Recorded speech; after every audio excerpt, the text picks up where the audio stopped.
Guys, what's up? So I would like a further elaborate video on supplements, and this one is going to be aimed specifically at whey protein. Is it worth the money?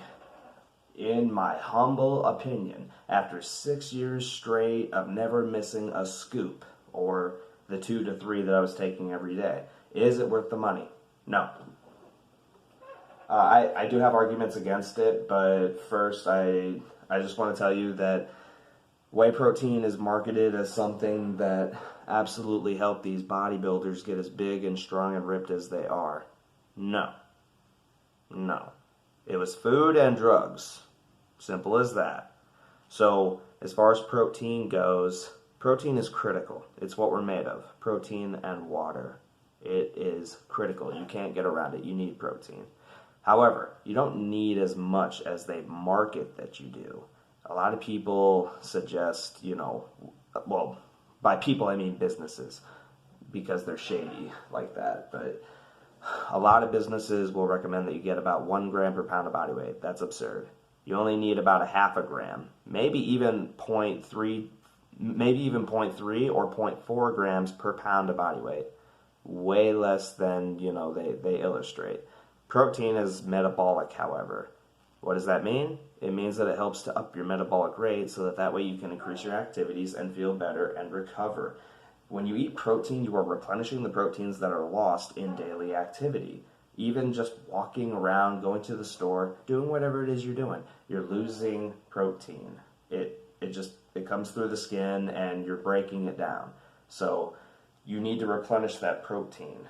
That's why you see a lot of, frail people out there. They're not replenishing what they're breaking down. It's critical. So, whey protein. What are the critical facts? The critical facts are, depending on the brand, most brands just spend up the wazoo. Walmart, it's like $20 per can, which is nothing. But cost. I've seen quality proteins cost $35. I've seen high protein qualities cost $50+. And what is the difference here? All right, so you have the ultra filtered whey protein hydrolysate. It's about 95% purity, and it digests in about 10 to 12 minutes. That's a rapid absorption rate, faster than any other protein source on the planet. You have whey protein isolate, which is the same thing. It's just a less filtered version of its brother, hydrolysate.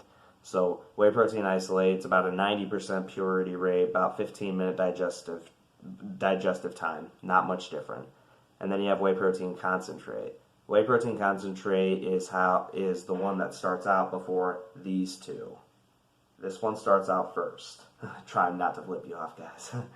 This one comes first. That is its original form. And what are these? And it has about an 80% purity rate. It has more fat, sugar, calories, and lactose in it.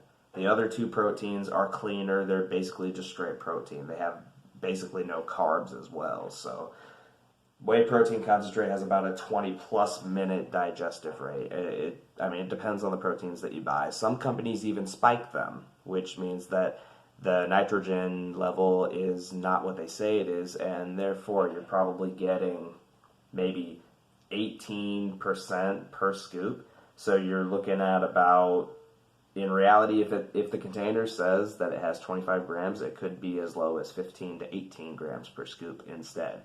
So a lot of companies are getting busted for that, and they have to indicate on the label now that it has been passed as what it says it is. So, those are the whey protein types. Cost, however. Cost is varied on how much, it might sound ridiculous, but it's varied on how much driving the truck drivers do to ship it out. Gas prices. It sounds ridiculous, but that's a part of it. Shipping is the biggest part.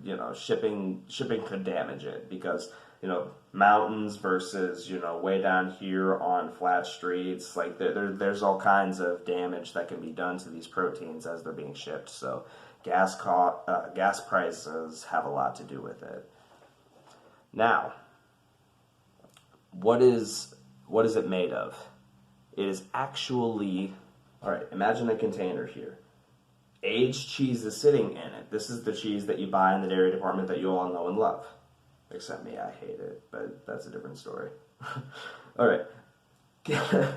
Cheese sitting in a container, aging. That's part of the process. That's how they make cheese. Well, here's the top of it. What they do is they scrape the leftovers off the top of the container and it falls into another container. That is the byproduct. Whey protein is the byproduct of cheese making. It sounds freaking absurd, but look it up. It's very strange. And it's also very true. So, with that, those are the critical things to know about whey protein. And here's the other thing. Is it remotely effective in muscle building? Somewhat. It does aid in recovery. It does have it's a rich source of branched-chain amino acids, BCAAs, leucine, isoleucine, and valine. And we like to believe that leucine, it's usually 2-1-1 ratio, leucine being 2. We like to believe that leucine is a direct precursor to muscle protein synthesis, which is just a fancy way of saying that it builds muscle better than the other two. So, does that have anything to do with recovery? To a degree. These amino acids are critical. They do exist within us. But, honestly, I'm not going to lie to you guys. As far as recovery goes, I feel a little bit better once I stopped taking whey protein a couple of years ago. I'll take a shake here and there, but that's just when I don't feel like eating. I don't recommend that, by the way. I do dumb stuff sometimes. But as far as recovery goes, it's decent. It's decent. Worth the cost? Not in my opinion.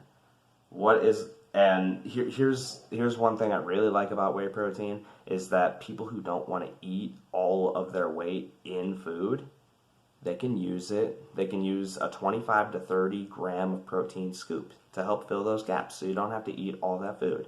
That is absolutely helpful. I 100% advocate that. It's a good way to fill those protein gaps to make sure it's a nice smooth road of protein. 100% support that. Otherwise, the marketing scheme behind whey protein, what do we think? Sure, stretching muscle, does that work? No, not at all. They want you to think that bodybuilders got as big as they did by taking whey protein. They did not. It was food and drugs. People, I'm always going to advocate to you. I know this is primarily a whey protein supplement video, but I'm always going to advocate to you. Eat real food. Go to the supermarket. That's where your results are. You want results, eat protein, eat vegetables. End of story. There's nothing else to it. You don't need to take some stupid fancy supplement that's overpriced just because it guarantees you this or that. You can get it with some good old-fashioned hard sweat, elbow grease, equity, and just showing up every day. Like I recommended in my video last week, show up and put in the work. Don't try to buy some product that's going to help you get to that level faster. Be patient. It's a process. Some of us have been making bad decisions for 20 plus years. Think about how much time it's going to take to undo those bad choices. It's going to take a while. Be patient. Eat food, all right? Just eat food. Stop trying to rely on supplements. Except fish oil. Fish oil is very good for you. Take it. Stop buying supplements and eat real food, guys. I just want you to get the best out of what you're doing. Eat real food. No supplements. That's it. Thank you, guys.